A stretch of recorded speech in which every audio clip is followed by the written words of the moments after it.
Sunday, happy Sunday to all. Nindota ayos kinabuhi. Bagay sonan, shout out to Iman Impang sa Manila o kay Brother Edwin Bigay sa Malabon, no? Sa British Company o kang Gini o kang Romeo ka Bridget. Kumusta kayo lahat? Shout out to Roniel Carbonilla Bigay sa Abu Dhabi o sa mga Lerio family. No? Atong i-shout out po si Ramil, Pastor Ramil Impang sa Ubay. Kumusta kayo? Pagkagsonan ganiha, naghisgot ko sa Mark 10 verse 18, no? Usa ka batanon miduol kang Hesus ug maingon nga maayo magtutudlo. Ug mingon si Jesus nganong gitawag man kunin mog maayo, no? Aduna lay usa ka maayo. Ang Dios, no? Ba kay no nga aduna lang daw sa wala daw maayo. Kay ang kita magud na ning kamot magud ta igsoon sa height of egotism nato. Moingon ta nga I am good, I have the understanding, and I am moral, o niya I am generous, maayo ko manghatagon kay ko, ato nang gipasigarbo gyud, I am benevolent, og in inequalities nga atong gi mention makes on manifesting pinagi sa ato. Ngayon tanawon kining tanan nga maayo igsoon, it was recognized nga kini trabaho sa Dios ug mana sadang miduol ang batanon mingon ang batanon maayo. Ingon si Jesus nganong ning sulti magkamayo aduna lay usa ka maayo ang Dios Ama, no? Mana all the good of the Father is expressed through Jesus Christ, no?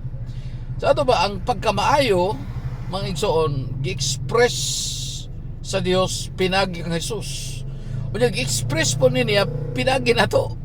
Pero dili ta mo angkon nga maayo tungod kay kanang maayo igsoon kung imong tanaw na sa Garden of Eden. Tanom na siya nga adunay kahoy nga dunay duha ka bunga maayo og dawtan. Sa ato pa kung sa atong pagkamayo dili pagkamayo sa Dios, kung mayunta ang Dios try maayo unya kita expression sa pagkamayo sa Dios, okay ra. Pero kung ikaw mo ingon nga maayo ka, ang punuan sa mayog sa dautan pareha ra. Usaray trunk ang good and evil, my John. Mana nga kung mingon ta igsoon all the good of the Father expressed through Jesus Christ, expressed to you, expressed to us, it's not of us, but it is of God. But one of the basic principle of the infinite way is that good humanhood is not sufficient to ensure our entry into the spiritual kingdom. Moing ko humanhood is on tinawhanon ba? Ang tanan na to nga diskarte sa tinawhanon, we try to be holy, we try to be good, we try to be righteous. Dili sufficiente nga makasabot kita sa lintunganay nga mo perminti kitang maayo. Karon maayo ka nya pagkasunod sa puton ta. Mana may son mana si Jesus mingon nga walay laing maayo gawas sa Dios. Kaya ang Dios di man mausab. Di man siya mausab kita, mausab man ta maayo taron. Pagkasunod si mana di na maayo. O malain ta mahiubos ta. So it is undoubtedly better to be good human being than a bad one. So just as it is better to be healthy, mo na itong heartbeat, mo na tinguha igsoon nga gusto kita nga mahimong mamaayo, nga dili ta mahimong dautan maigsoon. Gusto ta nga healthy, nga di ta masakit maigsoon, but achieving health and achieving goodness and maigsoon dili na siya spiritual. Kay tapsi-torbi mo na atong kahimtang ang sistema nato igsoon karon ay taglawas pagka pila ka adlaw masakit ta. So spiritual living comes only when we have risen above human good and above human evil and realize igsoon nga there are not good human beings but bad human beings igsoon nga masinati sa matag usa. Mana Christ is the only identity. Ang Kristo maura ang bugtong nga bahimo nga dili gayud mausab. Then we look out of the world and see either good men and women or bad men and women, maigsoon nga karon ato na siyang na sinati igsoon.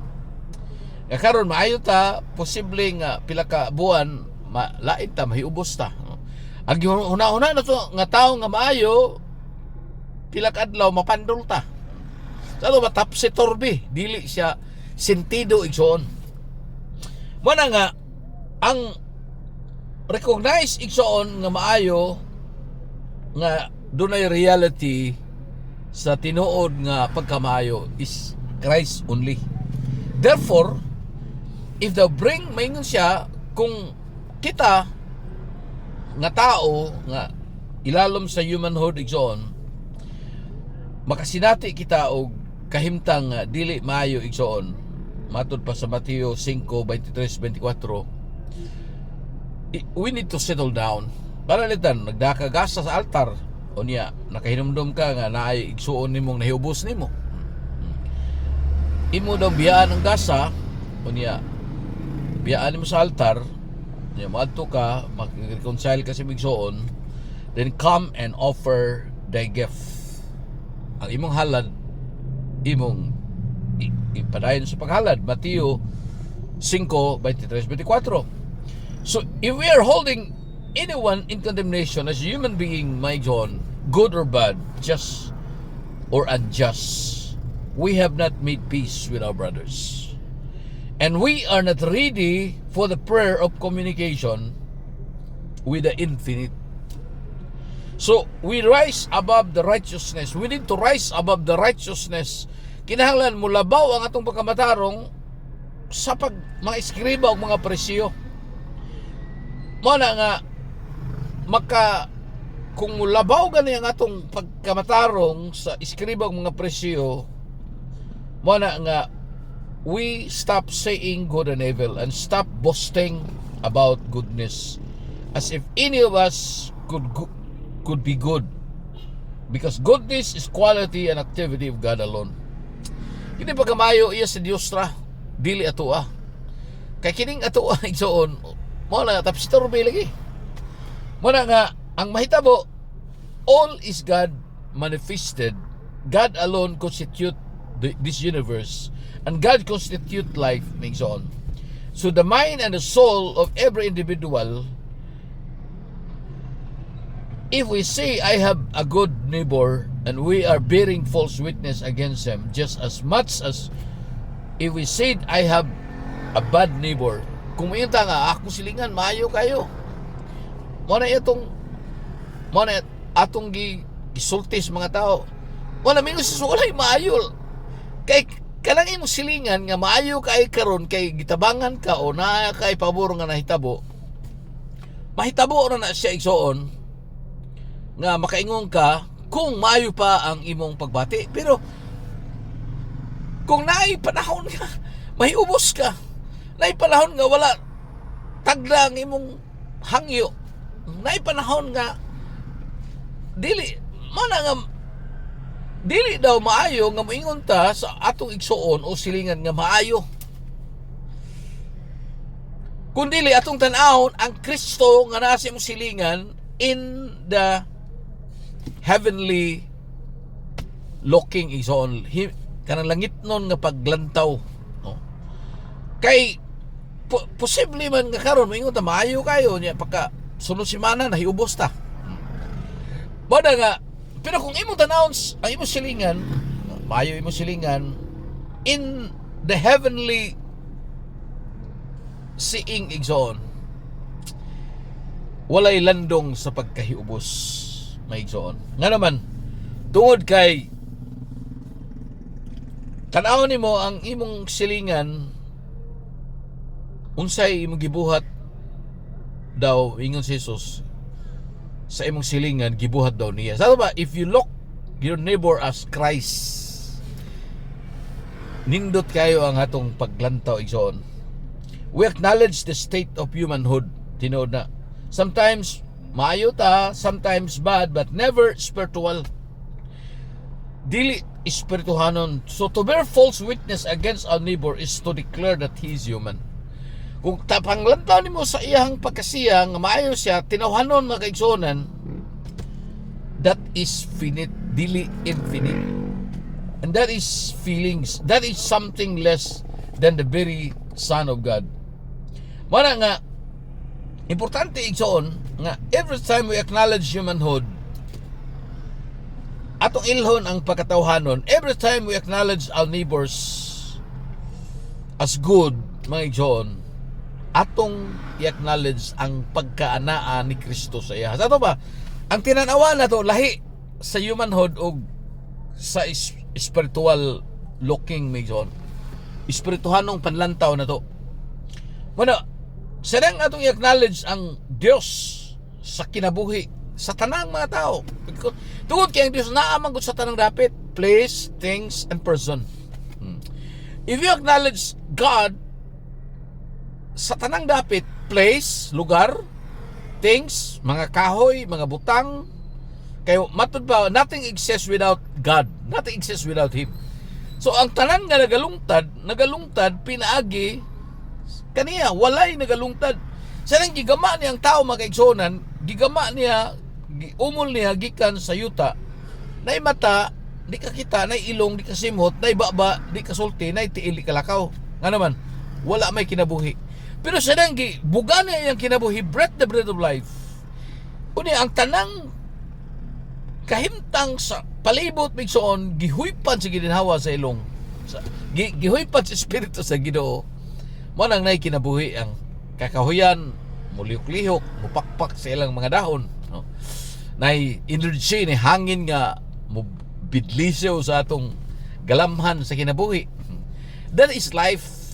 Sa ito ba, ang kinabuhi igsoon nga naa diri nga ang Dios nagalihok matud pa sa Juan 1:3 nga nothing exists without Him. Walay nagalungtad nga dili pinagi kaniya diha kaniya ngadto kaniya.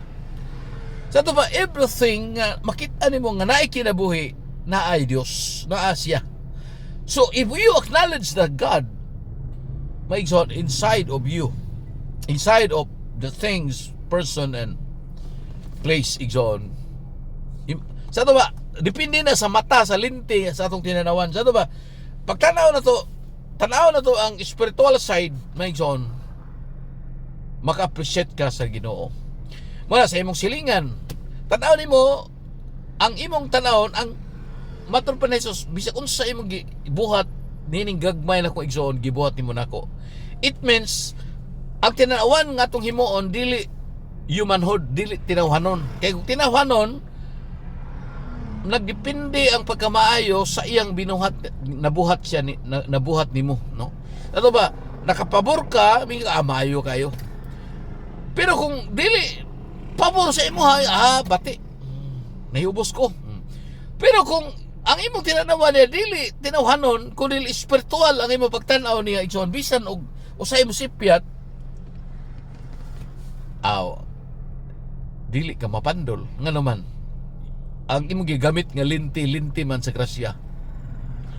Mana nga, in the violation of the cosmic law igsoon, we bring about our own punishment.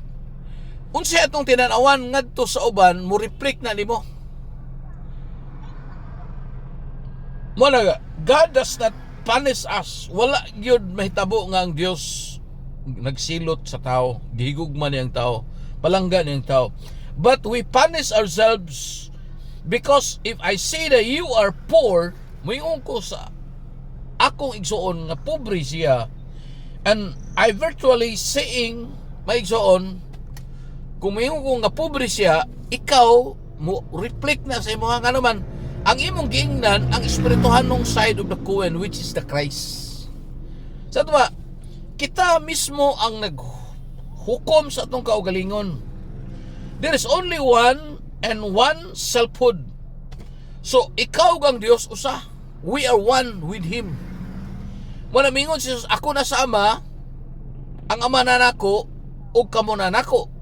Ug mingon si Jesus sa batanon, mingon ang batanon, Ama, siyaro, dugay na kong trabaho, dugay na kong serbisyo, ni mawa gyud ka makaihaw nako, kana akong igsuon nga naglayas-layas, nawala, giihawan mo baka. Mingon ang Ama, ang imo do ako, ang ako imo. It means we are one. Ang imo ha, ang naa nimo ako og ang naa nako imo ha. So, mga kaigsonan, kinahanglan masabtan nato ang kamatuoran nga ang Dios nagapamuhat sa pinasahi nga paagi.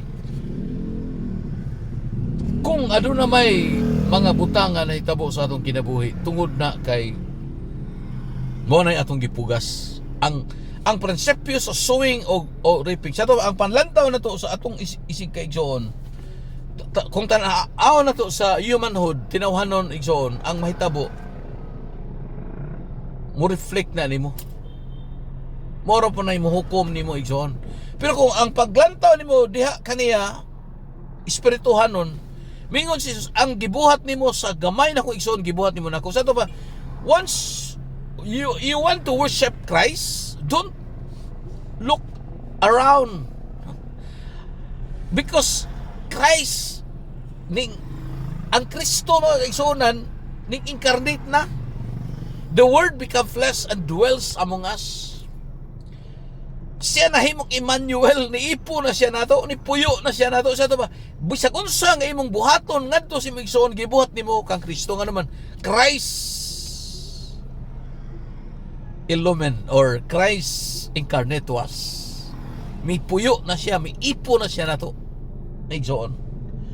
Muna nga importante kayo, kining good humanhood is a natural consequence of spiritual identification.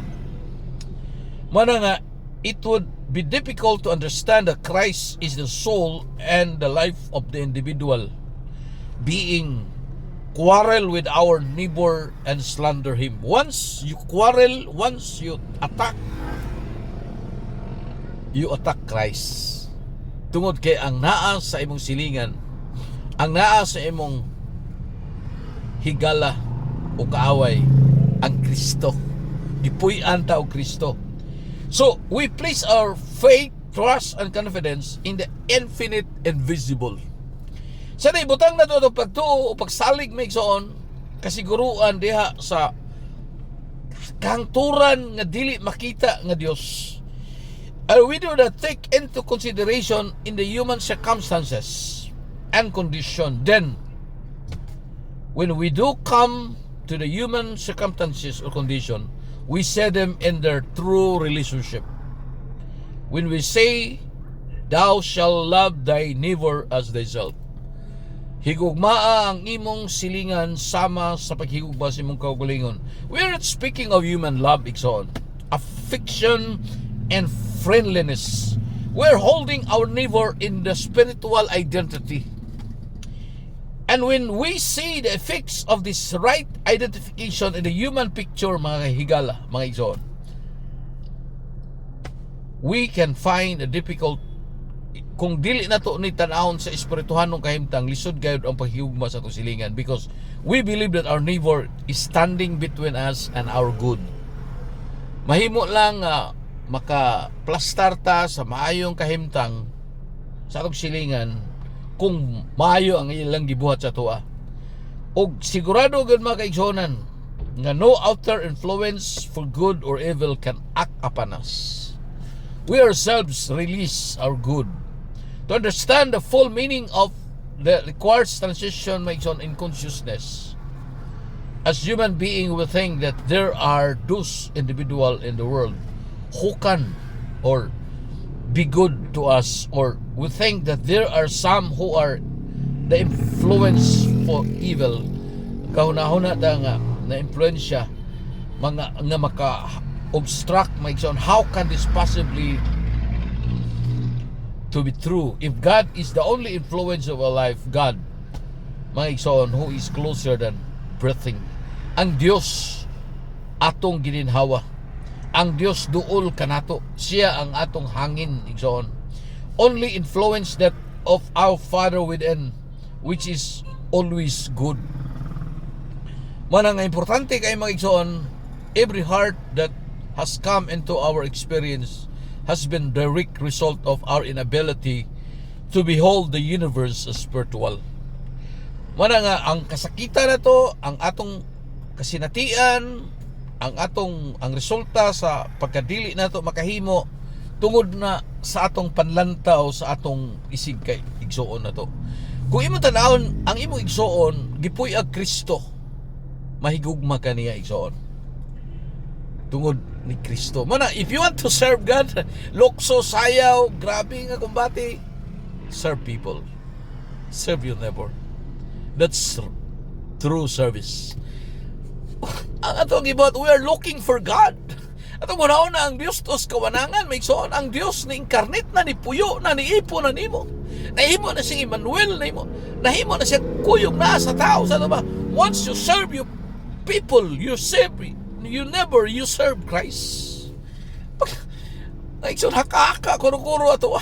Manamingon si Jesus, wala na isimba si Mesopotamia, wala na isimba dito sa Gerizim, wala na isimba sa Jerusalem, because God is looking for a true worship. O ang tinuod nga pagsimba igsoon is to serve people, to serve your neighbor, to love your neighbor as yourself. Imo siyang gilagaran, gihigugma ka sa Dios. Maigsoon, dalaygon kay ang Ginoo nga nagmahal ka nato. Everyone here on earth igsoon na ay dakong katuyuan, and that purpose is to support the glory of God, the divinity and the fullness of God. Maigsoon nga ma-realize na to, nga madala na to into contact only with those who are blessing, nga mahimo tang panalangin ngadto sa mga tao. The moment we look to a person for a good, we may find good today, but evil tomorrow.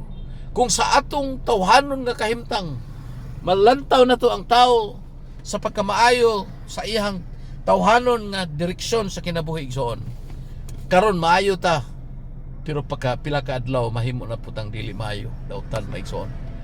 Muna nga importante kayo nga ang spiritual good may come through you from the Father. Gikan nimo, gikan samahan ngadto kanimo. Sa to ba ikaw ang channel of blessing. Maigsoon, murag ngit-ngit na gamay. Salamat kaayo ang Dios na higugma nato na siya masuko nato. Gusto ka mo alagad sa Ginoo, alagara imong higala. Iampo imong kaaway. Kung magparti daw ka, imbitara ang mga di kabaos. Ayaw ra imbitara ka itong makabaos. Unsa mo daw imong ginansya.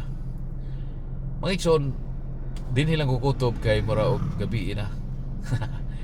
Ang Dios nahigugma nimo, wala na siya masuko. He remember our sin no more. Og mingon siya, I will never leave you. Nagpuyo siya nimo. Dili lukso sayaw nga imong pangitaon ang Ginoo. Naa siya sa madag usa ka tawo. Once you serve people, you serve Christ.